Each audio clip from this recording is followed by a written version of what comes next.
Hello વિદ્યાર્થી મિત્રો, good morning બધાને. કેમ છો બધા મિત્રો? આપણે આ ચેપ્ટરની સમગ્ર થિયરીની ચર્ચા કરી લીધી છે.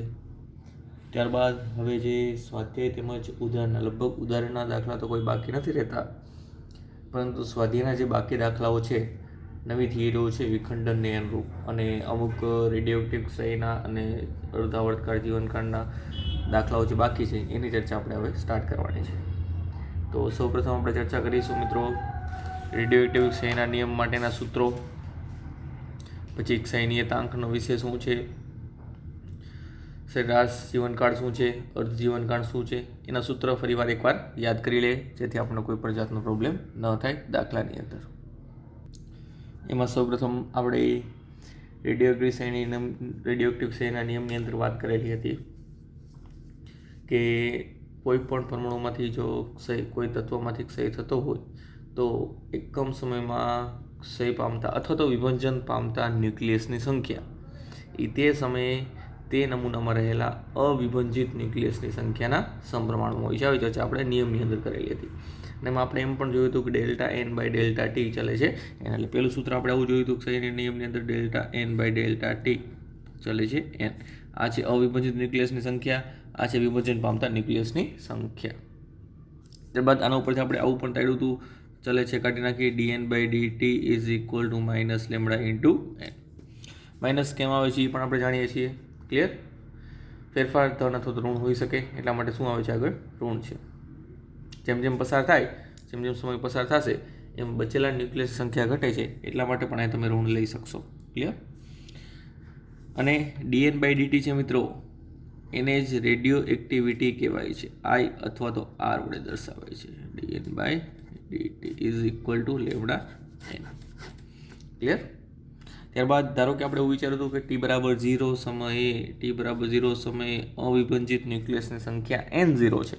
ટી બરાબર 0 સમયે અવિભંજિત, જેનું વિભંજન નથી થયું એટલે ન્યુક્લિયસ સંખ્યા N0 છે. અને ટી બરાબર ટી સમયે અવિભંજિત ન્યુક્લિયસની સંખ્યા એટલે કે બચેલા ન્યુક્લિયસની સંખ્યા કેટલી છે? N છે, કેપિટલ N. તો આના માટે એક સરસ મજાનું સૂત્ર પડતાડ્યું હતું, N is equal two N0 e raise to minus lambda into T. આવું સૂત્ર પણ આપણે મેળવેલું હતું. જે N એ ટી સમયે બચેલા ન્યુક્લિયસની સંખ્યા છે, અવિભજિત ન્યુક્લિયસ સંખ્યા છે. જે N0 એ પ્રારંભિક એટલે ટી બરાબર 0 સમયે કુલ ન્યુક્લિયસ પણ કહી શકો અને અવિભજિત ન્યુક્લિયસ પણ કહી શકો, કારણ કે N0 ટી બરાબર 0 સમયે હજી વિભાજન થયું હશે નહીં. ક્લિયર? પણ જેમ જેમ આપણે કીધું, જેમ જેમ સમય પસાર થાય એમ અવિભજિત ન્યુક્લિયસની સંખ્યા ચરઘાતાંકીય નિયમની અનુસાર ઘટે છે. એ પણ આપણે ચર્ચા કરેલી હતી. ક્લિયર? ત્યારબાદ અહીંયા લેમડા આવે છે મિત્રો, એને શું કહેવાય? લેમડાને ક્ષય નિયતાંક કહેવાય. લેમડા શું છે? ક્ષય નિયતાંક. એ ભૂલતા નહીં, યાદ રાખીશું. ક્ષય નિયતાંક છે લેમડા બરાબર. ક્લિયર? ત્યારબાદ ખાસ વિભંજન દર જે છે, એક્ટિવિટી છે, એના 2-3 એકમ પણ જોયા હતા. ક્યુરી છે, બેક્વેરલ છે અને રુથરફોર્ડ છે. બેક્વેરલ છે એ એનો એસઆઈ એકમ થયો. આનો એકમ થયો બેક્વેરલ, એટલે કે વિભંજન પર સેકન્ડ. એટલે એસઆઈ એકમ થયો. આ કયો એકમ થયો? એસઆઈ. પણ ક્યુરી છે મિત્રો, એસઆઈ એકમ નથી. ક્યુરી બરાબર 1 ક્યુરી બરાબર 3.7 ગુણ્યા 10 બેક્વેરલ થાય, અથવા તો વિભંજન પર સેકન્ડ લખાય. એ રીતે રુથરફોર્ડ પણ એકમ એસઆઈ નથી. ક્લિયર? પણ ક્યુરી અને બેક્વેરલનો ઉપયોગ આપણે વધારે થશે. આ એક્ટિવિટી દર્શાવે છે મિત્રો, યાદ રાખજો. ત્યારબાદ આપણે અર્ધ જીવનકાળ અને સરેરાશ જીવનકાળ એની પણ વાત કરેલી હતી. અર્ધ જીવનકાળને બીજી ભાષામાં આપણે અર્ધાયુ પણ કહેતા હતા. ક્લિયર? એની સાથે સાથે આપણે ચર્ચા કરેલી હતી, જેનું સૂત્ર હતું અર્ધ જીવનકાળ અથવા અર્ધ આયુ τ1 બરાબર 0.693 બાય લેમડા. ક્લિયર? અને આ ક્યારે મળે? કે જ્યારે આ એવો સમય છે કે જ્યારે અવિભજિત ન્યુક્લિયસની સંખ્યા મૂળ કરતાં અડધી બને, એટલે N બરાબર N0/2 થાય ત્યારે મળતા સમયને શું કહે છે? અર્ધ જીવનકાળ કહે છે. જ્યારે N બરાબર N0/e થાય ત્યારે મળતા સમયને મિત્રો સરેરાશ જીવનકાળ કહે છે, જેને ટાઉ વડે દર્શાવે છે. શું જાય? ટાઉ વડે દર્શાવે છે. અને એનું પણ સરસ મજાનું સૂત્ર હતું મિત્રો, ખાલી simple sober. Tau is equal two 1 lambda. આ ટાઉ 1 છે અને આ ટાઉ છે. આના કરતાં આપણે આનો ઉપયોગ વધારે થશે, અર્ધાયુનો ઉપયોગ વધારે થશે, એટલે કે અર્ધ જીવનકાળનો ઉપયોગ વ્યવહારમાં વધારે થશે. તો બસ આને જ અનુરૂપ 2 થી 3 દાખલાઓ છે મિત્રો બાકી છે, એની ચર્ચા કરવાની છે. ત્યારબાદ આપણે વિખંડનને અનુરૂપ જે પ્રક્રિયાઓ જોઈ હતી એના દાખલાની પર ચર્ચા સ્ટાર્ટ કરીશું. ચલો તો આપણે શરૂઆત કરીએ સ્વાધ્યાય 13.9 નંબરના દાખલાની. એકદમ સરળ છે મિત્રો, અને સેમ મેથડના 2 દાખલાઓ છે, પણ થોડીક રકમ અલગ આવશે. સમજો, 8 મિલી ક્યુરી તીવ્રતાનો રેડિયો એક્ટિવ સ્ત્રોત, એટલે આ શું દર્શાવે છે મિત્રો? રેડિયો એક્ટિવિટી દર્શાવે છે, એટલે કે તીવ્રતા દર્શાવે છે, જેને આપણે આર અથવા તો આઈ વડે દર્શાવી શકીએ. હું સિમ્પલી આઈ અથવા તો આર કોઈ પણ સંજ્ઞા વાપરીશ. તો અહીંયા આઈ અથવા તો આર એ તમને કેટલું આપેલું છે? 8 મિલી ક્યુરી. મિત્રો મિલી એટલે 10⁻³ થશે, અને ક્યુરી આપણો એસઆઈ એકમ નથી, બેકવેરલ અથવા તો વિભંજન પર સેકન્ડ છે. તો 1 ક્યુરી બરાબર કેટલા થાય? 3.7 ગુણ્યા 10⁻10 બેકવેરલ થાય અથવા તો વિભંજન પર સેકન્ડ થશે. ક્લિયર? એટલે તમે લખી શકો 29.6 ગુણ્યા 10માંથી 3 જાય એટલે 7 બેકવેરલ. ક્લિયર? અથવા તો વિભંજન પર સેકન્ડ એવું લખી શકો. આટલી તીવ્રતા તમને આપેલી છે. રેડિયો એક્ટિવ સ્ત્રોત મેળવવા માટે 27 CO16 નો જરૂરી જથ્થો મેળવો. એટલે જરૂરી જથ્થો એટલે કે દળ મેળવવાનું છે. જરૂરી દળ કોબાલ્ટનું મેળવવાનું છે. એનો અર્ધાયુષ્ય સમય 5.3 યર્સ છે. અર્ધાયુષ્ય સમય એટલે ટાઉ વનાફ મિત્રો એ કેટલું છે? 5.3 યર્સ એટલે કે વર્ષ. વર્ષને આપણે શેમાં ફેરવવા પડશે? સેકન્ડમાં. તો એક વર્ષમાં કેટલા દિવસો હોય? તો કે 365. પ્રત્યેક દિવસમાં કલાક કેટલી હોય? 24. પ્રત્યેક કલાકમાં મિનિટ કેટલી હોય? 60. અને પ્રત્યેક મિનિટમાં સેકન્ડ કેટલી હોય? તો કે 60. આ રીતે મિત્રો ગુણાકાર કરતા જાઓ એટલે શેમાં ફરી જાય? વર્ષમાં. એટલે ઇન શોર્ટ યાદ રાખવું હોય તો 3.16 ગુણ્યા 10⁻7 સેકન્ડ પણ કરી શકો ડાયરેક્ટલી. તો તમને પછી જવાબ આવશે 16.74.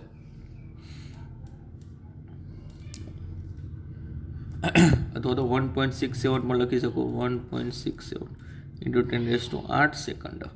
આટલી વસ્તુ તમને આપેલી. તમારે શું શોધવાનું? જરૂરી એવું દળ. ક્લિયર? એકદમ ઇઝી દાખલો છે મિત્રો. આપણે આ આપેલું છે એનો જ ઉપયોગ કરવાનો છે. ક્લિયર? ચલો સ્ટાર્ટ કરીએ. અહીંયા તમને આપેલું છે રેડિયો એક્ટિવિટી એટલે કે તીવ્રતા. તો એક્ટિવિટીનું એક સિમ્પલ અને સૂત્ર, સાદું સૂત્ર હમણાં આપણે જોયું.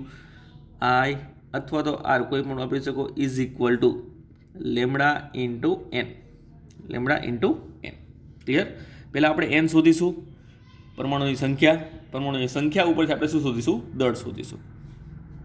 પરંતુ લેમડા નથી, પણ લેમડા અને ટાઉ વનાફ વચ્ચેનો કાંઈક સંબંધ આપણી પાસે છે. શું છે લેમડા બરાબર? તો કે લેમડા બરાબર થાય 0.693 છેદમાં ટાઉ વનાફ, અથવા તો ટાઉ વનાફ બરાબર થાય 0.693 છેદમાં લેમડા. તો અહીંયા આઈ ઇઝ ઇક્વલ અહીં લખી દઉં છું 0.693 into n divide by lambda. Okay, પહેલાં અમારે એન શોધવું છે, તો એનને કરતાં બનાવી દઉં. તો એન બરાબર થશે આઈ ઇન્ટુ લેમડા છેદમાં 0.693. ક્લિયર? ચલો હવે આઈની કિંમત છે તમારી પાસે. આઈની કિંમત છે 29.6 ગુણ્યા 10⁻7. લેમડાની કિંમત છે આની જગ્યાએ તો આપણે ટાઉ વનાફ મૂકવાનું છે લેમડાની. લેમડા બરાબર 0.693 છેદમાં ટાઉ વનાફ, એટલે અહીંયા આવશે ટાઉ વનાફ ઇન્ટુ ટાઉ વનાફ છે તમારી પાસે 1.67 ઇન્ટુ 10⁸ સેકન્ડ છેદમાં 0.693.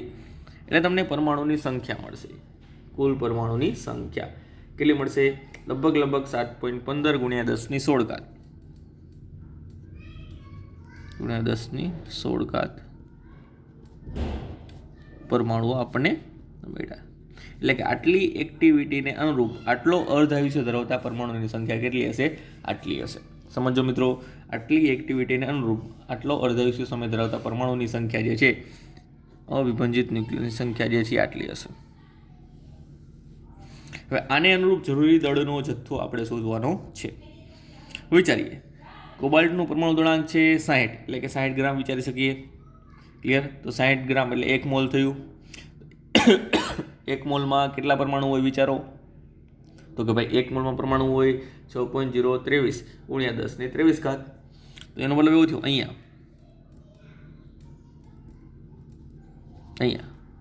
60 ગ્રામ દળની અંદર 6.023 ગુણ્યા 10⁻23 ઘાત CO પરમાણુઓ હશે. કારણ કે આ શું છે, તેનો પરમાણુ દળાંક છે. એ બરાબર 60 ગ્રામની અંદર આટલા પરમાણુ હશે. આ વસ્તુ આપણે જાણીએ છીએ. ક્લિયર? તો આનું ઊંધું વિચારવાનું છે કે ભાઈ આટલા પરમાણુને અનુરૂપ તેનું દળ 60 ગ્રામ છે, તો આટલા પરમાણુને અનુરૂપ દ્રવ્યનો જથ્થો કોબાલ્ટનો કેટલો હશે, એટલે કે દળ કેટલું હશે. ક્લિયર? તો એક નાની રીતે રાશિ મૂકું છું. 6.023 ગુણ્યા 10⁻23 ઘાત પરમાણુઓને અનુરૂપ તેનું દળ છે 60 ગ્રામ.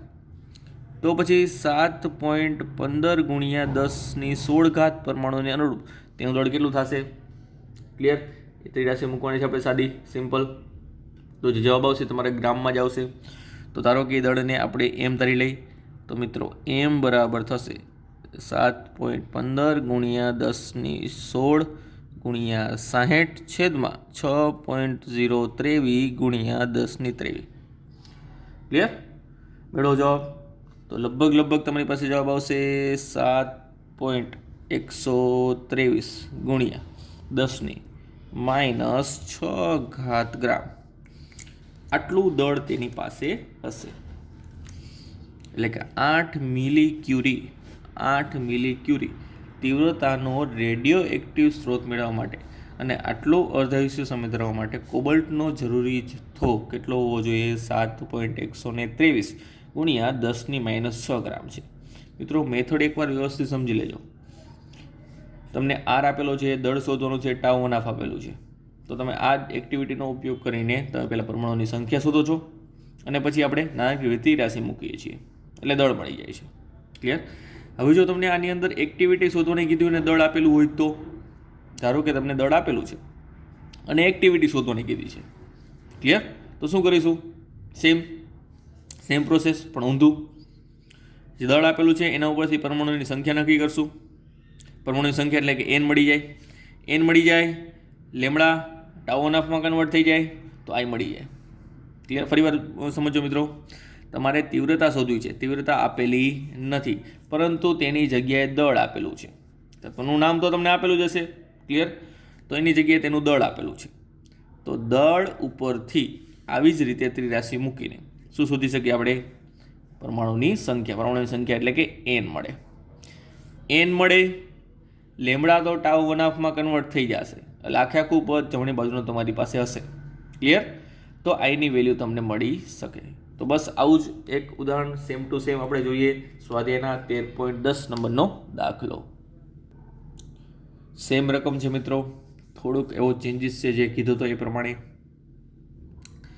અહીંયા તત્વનું અર્ધાયુષ્ય સમય 28 યર્સ આપેલું છે. તો પહેલાં તો નોંધીએ, અર્ધાયુષ્ય સમય એટલે ટાઉ વનાફ થશે, એ આપેલું છે 21 યર્સ.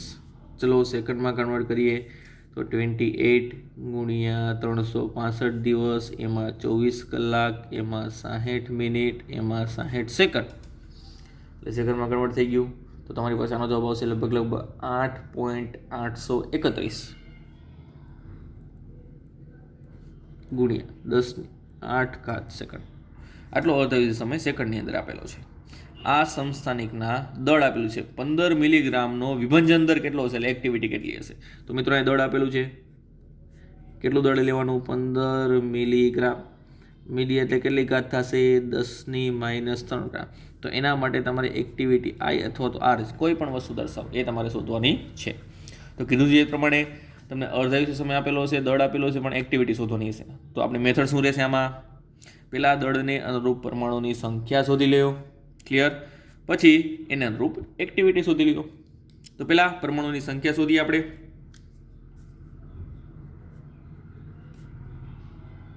એમ દળને અનુરૂપ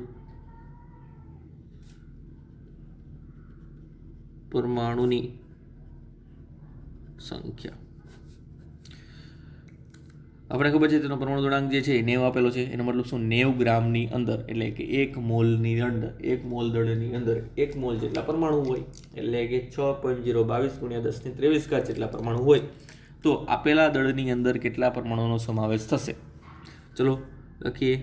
આપણે જાણીએ છીએ 90 ગ્રામ દળની અંદર 6.023 × 10⁻23 પરમાણુઓ હોય, તો અહીંયા કેટલું દળ આપેલું છે? 15 × 10⁻³ ગ્રામ. ગ્રામને ગ્રામમાં રાખેલું છે મિત્રો, કિલોગ્રામમાં નથી પહેર્યું. તો એમાં કેટલા પરમાણુ હોય? ધારો કે એનું કેપિટલ N આપી દો, તો સ્થિર રાશિ મુજબ થશે કેપિટલ N બરાબર 15 × 10⁻³ × 6.023 × 10⁻23 છેદમાં 90. તો અહીંયા તમને પરમાણુની સંખ્યા મળશે લગભગ 1.0038 × 10⁻20.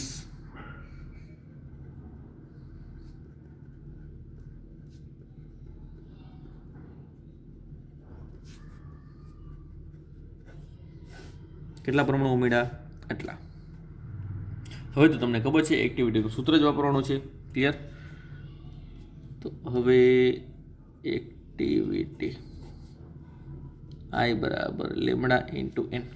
લેમડા છે નહીં તો કાંઈ વાંધો નહીં, 0.693 છેદમાં ટાઉ 1/2 કરી દો, ઇન્ટુ N તો રહેશે જ તે. ચલો બસ હવે કિંમત મૂકી દો. 0.693 Nની કિંમત મળી તમને 1.0038 ગુણ્યા 10⁻20 છેદમાં ટાઉ 1/2. ટાઉ 1/2 છે 8.831 ગુણ્યા 10⁸ સેકન્ડ. ચલો આપી દઈએ સાદરૂપ. તો આનો જવાબ આવશે મિત્રો 7.85 ગુણ્યા 10⁻10 ગુણ્યા 10⁻10 વિભંજન પ્રતિ સેકન્ડ, અથવા તો બેકવેરલ પણ લખી શકો. ક્લિયર? જો આને ક્યુરીમાં ફેરવવાનું થાય, આ એની કિંમત શેમાં મળી તમને? વિભંજન પર સેકન્ડમાં મળી. શેમાં? વિભંજન પ્રતિ સેકન્ડમાં. જો તમારે આને ક્યુરીમાં ફેરવવાનું થાય તો 3.7 ગુણ્યા 10⁻10 વડે ભાગવા પડે. એટલે કે ચલો ટ્રાય કરીએ એકવાર. I બરાબર 7.85 ગુણ્યા 10⁻10. જો એને 3.7 ગુણ્યા 10⁻10 વડે ગુણી નાખવામાં આવે તો એ ક્યુરીમાં કન્વર્ટ થઈ જશે. એમાં ક્યુરીમાં. તો તમારી પાસે જવાબ આવશે લગભગ 2.13 ક્યુરી જેટલો. તો બંને એકમની અંદર આપણે જવાબ મેળવેલા છે, ક્યુરી અને બેકવેરલ અથવા તો વિભંજન પર સેકન્ડ. આપણો પણ એસઆઈ એકમ જે છે આ જ કન્સિડર થશે. આ એસઆઈ એકમમાં કન્સિડર થશે નહીં. તો મિત્રો સેમ રકમમાં ખાલી વેલ્યુ ચેન્જ કરેલી છે. આગળના દાખલાની અંદર તમારે દળ શોધવાનું હતું અને આ દાખલાની અંદર તમારે શું શોધવાનું થયું? એક્ટિવિટી શોધવાનું થયું. તો આવા દાખલાઓ 2 માર્કની અંદર પૂછવાની શક્યતાઓ વધારે છે. તો આને પ્રેક્ટિસ થોડી વધારે કરવી. ચલો ત્યારબાદ આપણે ચર્ચા કરીએ સ્વાધ્યાયના 13.8 નંબરના દાખલા. મિત્રો રકમ જોતાં થોડી આપણને દાખલો લાંબો લાગે, પણ મિત્રો દાખલાની અંદર કાંઈ જ નથી. માત્ર તમને થોડીક વસ્તુઓ જે છે એ સમજાવેલી છે રકમની અંદર ડિટેલમાં. ક્લિયર? એટલા માટે રકમ જે છે થોડી કેવી દેખાય છે? લાંબી દેખાય છે, મોટી દેખાય છે. જોઈએ રકમ શું કહેવા માગે છે. કાર્બન ધરાવતા સજીવ દ્રવ્યની સામાન્ય એક્ટિવિટી કાર્બનના દર ગ્રામ દીઠ દર મિનિટે 15 વિભંજન ગણાય છે. એટલે ખરેખર સાચી કાર્બનની એક્ટિવિટી જે છે, આપણા શરીરની અંદર કાર્બન તો હોય છે મિત્રો, તે કાર્બનની એક્ટિવિટી દર ગ્રામ દર મિનિટે કેટલી હોય છે? 15 વિભંજન પ્રતિ મિનિટ ગણાય છે. ક્લિયર?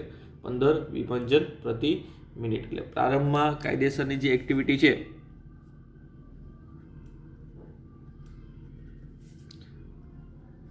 પ્રારંભમાં એક્ટિવિટી જેનું R0 વડે દર્શાવો. ચલો એ કેટલી હોય? 15 વિભંજન પ્રતિ મિનિટ જેટલી છે. આ એક્ટિવિટી સ્થાયી કાર્બનના સમસ્થાનિક 612ની સાથે થોડા પ્રમાણમાં હાજર રહેલા રેડિયોએક્ટિવ તત્વ 640C ના લીધે મળે છે. એટલે કાર્બનના આ તત્વના લીધે, કાર્બનના આ સમસ્થાનિકના લીધે તમને આ એક્ટિવિટી જોવા મળે છે. જ્યારે સજીવ મૃત્યુ પામે છે ત્યારે તેની વાતાવરણ સાથેની આંતરક્રિયા બંધ થાય છે અને એક્ટિવિટી ઘટવાની શરૂઆત થાય છે. પછી એક્ટિવિટી ઘટી જાય છે, ધીમે ધીમે ઘટતી જાય, કારણ કે વાતાવરણ સાથે આંતરક્રિયા નથી કરતી, સજીવ વૃદ્ધિ નથી પામતો, સજીવ કેવું થઈ ગયો? મૃત્યુ પામી ગયો. આપણું શરીર હોય, આપણું શરીર મૃત્યુ પામે તો વાતાવરણ સાથે આંતરક્રિયા ન કરી શકે. આંતરક્રિયા ન કરી શકે તો એક્ટિવિટી જે છે મિત્રો શું થાય? ઘટતી જાય. 614C ના જાણીતા અર્ધાયુ એટલે કે કેટલો છે અર્ધાયુષ્ય સમય? 5730 વર્ષ. તો અર્ધાયુષ્ય સમય આપણે નોંધી લઈએ. અર્ધાયુષ્ય સમય ટાઉ એ છે 5730 વર્ષ. એને આપણે સેકન્ડમાં ફેરવવાના છે. ક્લિયર? પણ હવે તમને આવડે છે સેકન્ડમાં ફેરવતા? ચલો, નહીં ફેરવો તો છેલ્લે સેકન્ડમાં જવાબ આવશે. સોરી, નહીં ફેરવો તો છેલ્લે વર્ષમાં જવાબ આવશે. બાકી અહીં સેકન્ડમાં ફેરવશો તો છેલ્લે સેકન્ડમાં જવાબ આવશે. ચલો વર્ષમાં રાખીએ, કારણ કે જવાબ તમને વર્ષમાં સારો લાગશે. સેકન્ડ તો ઘણી વધી જશે. આટલા સમય અને એક્ટિવિટીના માપેલા મૂલ્ય પરથી તે નમૂનાની ઉંમરનો લગભગ અંદાજ લગાવી શકાય છે. એટલે આ કાર્બનનો અર્ધાયુષ્ય સમય આપેલો છે અને એની એક્ટિવિટીનું માપેલું મૂલ્ય હોય એના ઉપરથી તમે એની ઉંમરનો પણ અંદાજ લગાવી શકો છો કે શરીર જે છે અથવા તો એ સજીવ જે છે કેટલા વર્ષ જૂનો છે. ક્લિયર?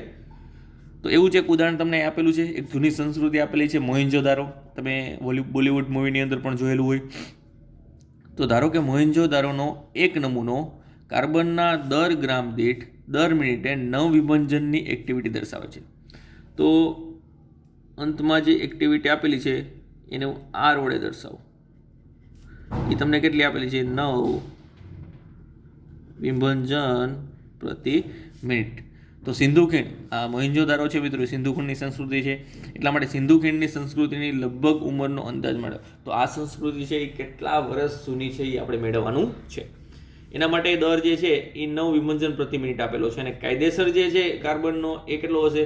15 વિભંજન પર મિનિટ. અને આપેલો છે કેટલો મિત્રો? 9 વિભંજન પર મિનિટ. અને અર્ધાયુષ્ય સમય આપેલો છે. ક્લિયર? તો એના માટે તમારે સમય મેળવવાનો છે કે આ સંસ્કૃતિ જે છે એ કેટલા વર્ષ જૂની હશે.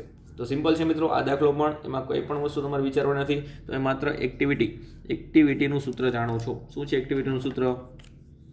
તો કે ભાઈ એક્ટિવિટી આઈ અથવા તો r is equal to lambda into n. આપણે આટલું જાણીએ છીએ કે નહીં? ક્લિયર? તો આ જ સૂત્રનો ઉપયોગ કરીને પ્રારંભ માટે બનાવીએ તો R0 is equal to lambda into N0 થશે અને અંત માટે બનાવીએ તો R is equal to lambda into N થશે. ચલો આ બંને સમીકરણનો ગુણોત્તર લઈ બતાવીએ. તો ગુણોત્તર લેતા તમારી પાસે જવાબ કંઈક આવશે R/R0. તો જમણી બાજુ વધશે લેમડા કેન્સર એટલે N/N0. પરંતુ એનનું એક સરસ મજાનું સૂત્ર છે N0 e raise to minus lambda T. આપણે જાણીએ છીએ છેદમાં શું આવી જશે? N0. તો N0 કેન્સલ. તો અહીંયા વધશે R/R0 is equal two e raise to minus lambda T. આ કેન્સલ થઈ જશે. R અને R0 છે તમારી પાસે. લેમડાને આપણે કન્વર્ટ કરી નાખશું ટાઉ1/2માં. તો તમારે જે સમય જે છે એ નોંધવાનો છે. ક્લિયર? તો આમાં તમારે શું શોધવાનું છે? સમય. શું છે બંનેની કિંમત? આરની કિંમત છે 9 અને R0ની કિંમત છે 15. ક્લિયર? એટલે કે તમે લખી શકો 3/5. લખી શકો 3/5. ધારો કે બંને બાજુના પદ ઉલટાવી નાખો. હવે તમારે આ બે પદ ધ્યાનમાં લેવાના છે, એક આ પદ અને એક આ પદ. ક્લિયર? તો બંને પદને ઉલટાવી નાખો તો આ પ્લસ થઈ જશે. તો માટે આવું લખી શકીએ e raise to lambda T is equal two 5/3. અને 5/3નો જવાબ આવશે તમારી પાસે 1.66 નહીં 6667. સોરી 667. ડબલ અથવા છેલ્લે આંકડો છે એટલે 666 પણ લઈ શકો. તો એક આંકડો વધારે લખીએ, 666 લખવું હશે તો 667. હવે શું કરવાનું? બંને બાજુ લોગ લઈ લ્યો, કારણ કે હેઠે ઉતારવો પડશે ને. બંને બાજુ લોગ લેતા તો અહીંયા લખી દઈએ log e raise to lambda T. તો અહીંયા આવશે લોગ 1.6667. તો લેમડા ટી આગળ આવતું રહેશે, લોગ E1 થશે. અહીંયા વધશે લોગ 1.667નો લોગ એટલે થશે 0.2218. ચલો હવે લેમડાને કન્વર્ટ કરી નાખીએ. 0.693 છેદમાં τ1 into T is equal to 0.2218. હવે તમારે સમય નોંધવાનો છે તો એ થશે 0.2218 ગુણ્યા τ1 થશે 5730 છેદમાં 0.693. તો આનું કેલ્ક્યુલેશન કરશો એટલે તમારી પાસે લગભગ જવાબ આવશે 4224 વર્ષ. એટલે આ સંસ્કૃતિ જે છે એ કેટલી જૂની છે? 4224 વર્ષ જૂની છે. કારણ કે આપણે અર્ધાયુષ્ય સમય વર્ષમાં જ રાખેલો હતો, તો તમારો જે કંઈ પણ જવાબ આવશે શેમાં આવશે? વર્ષમાં જ આવશે. ક્લિયર? તો આથી મિત્રો એક્ટિવિટીના દાખલાઓની વાત. તને દાખલાઓ સિમ્પલ હતા, ત્યારબાદ હવે એક્ટિવિટીના કોઈ દાખલા બાકી નથી રહેતા. નેક્સ્ટ દાખલા આવશે એ બધા આવશે તમારે વિખંડન પ્રક્રિયાઓ જે હતી, શૃંખલા પ્રક્રિયાઓ, એમાં જે ઉષ્મા ઉત્પન્ન થતી, ટાર્ગેટ ન્યુક્લિયસમાંથી ન્યુટ્રોનનો મારો ચલાવીએ, તો બસ એવી પ્રક્રિયાઓને અનુલક્ષીને ઉર્જા શોધવાની વાત અને બીજી ઘણી નાની મોટી વાત આપણે કરવાની રહેશે. ક્લિયર? પણ એક નાનકડો એવો દાખલો છે મિત્રો, સાથે ચર્ચા કરી લઈ. સ્વાધ્યાય 13.20 નંબર. ક્લિયર? થોડો કોન્સેપ્ટ આધારિત છે, જ્ઞાન આધારિત છે, જે તમારે અમુક કોન્સેપ્ટ જે છે યાદ રાખવાના છે. તમને એવું કહે છે કે બે ડ્યુટરોનના સન્મુખ સંઘાત માટે સ્થિતિમાન બેરિયરની ઊંચાઈ જણાવો અથવા તો ઊંચાઈ ગણો. એટલે કે બે ડ્યુટરોન, ધારો કે આ છે મિત્રો બે ડ્યુટરોન,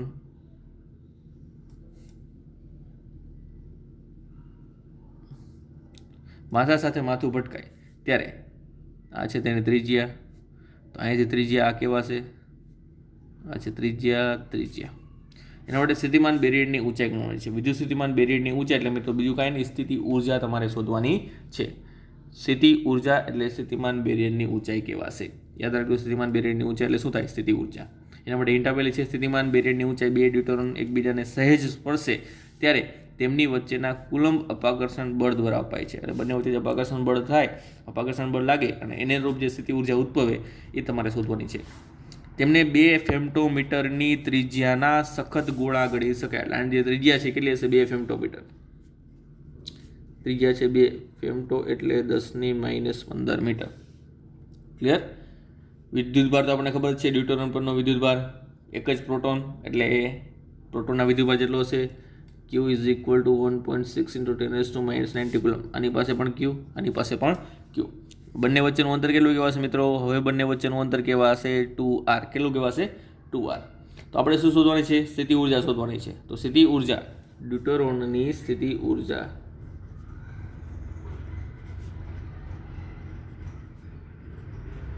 ઉર્જાનું સૂત્ર તમારે ચેપ્ટર નંબર 2 માં આવી ગયું કે Q1 Q2/r. આપણે r ડેશ લખીએ છીએ, કારણ કે r આપણે એકવાર ડિનોટ કરી દીધો છે એટલે બીજી વાર r નથી લખતા. એની જગ્યાએ આપણે શું લખીએ છીએ? r ડેશ લખીએ છીએ. તો કે Q1 Q2/r dash is equal two, કે ની વેલ્યુ છે 9 × 10⁹. Q1 અને Q2 તો સરખા છે. કેટલા છે? 1.6 × 10⁻19 એક વખત અને આ બીજી વખત એટલે સ્ક્વેર. r ડેશ એટલે કે બેની વચ્ચેનું અંતર, બેની વચ્ચેનું એટલે 2r એટલે 2 × r. r છે 2 × 10⁻15. એટલે તમારી પાસે લગભગ અંતિમ જવાબ આવશે. પેલા જૂલમાં લખીએ 5.76 × 10⁻14 જૂલ. જો આને તમે આ જવાબને તમે 1.6 × 10⁻19 વડે ભાગી નાખો તો જવાબ શેમાં આવશે? ઇલેક્ટ્રોન વોલ્ટમાં આવશે. ક્લિયર? જે લગભગ થશે 360 kilo electron volt. 360 kilo electron. પણ આ જે સ્થિતિ ઉર્જા મળી એ મિત્રો આખા તંત્રની મળી. તમારે એક ડ્યુટરોનની શોધવી હોય તો લખી દઈએ પ્રત્યેક ડ્યુટરોનની સ્થિતિ ઉર્જા ઇઝ ઇક્વલ ટુ થશે ને યુ ડેશ કીધું, એ થશે U/2 એટલે કે 360/2 એટલે કિલો ઇલેક્ટ્રોન વોલ્ટ એટલે થશે 36 18 × 36 એટલે 180 કિલો ઇલેક્ટ્રોન વોલ્ટ. એ થશે પ્રત્યેક ઇલેક્ટ્રોનની પ્રત્યેક ડ્યુટરોનની સ્થિતિ ઉર્જા. તો મિત્રો ફરી એકવાર કહું છું, સ્થિતિમાન બેરિયર એટલે બીજું કંઈ નથી. સ્થિતિમાન બેરિયરની ઊંચાઈનું માપ એટલે શું થાય? ડ્યુટરોનની સ્થિતિ ઉર્જા કહેવાય. ક્લિયર? એક તમારે કોન્સેપ્ટ અહીંયા તમારે યાદ રાખવો પડશે. તો આ મિત્રો અમુક દાખલાઓની ચર્ચા, ત્યારબાદ બાકીના દાખલાઓની ચર્ચા પણ આપણે ચાલુ રાખીશું નેક્સ્ટ લેક્ચરની અંદર.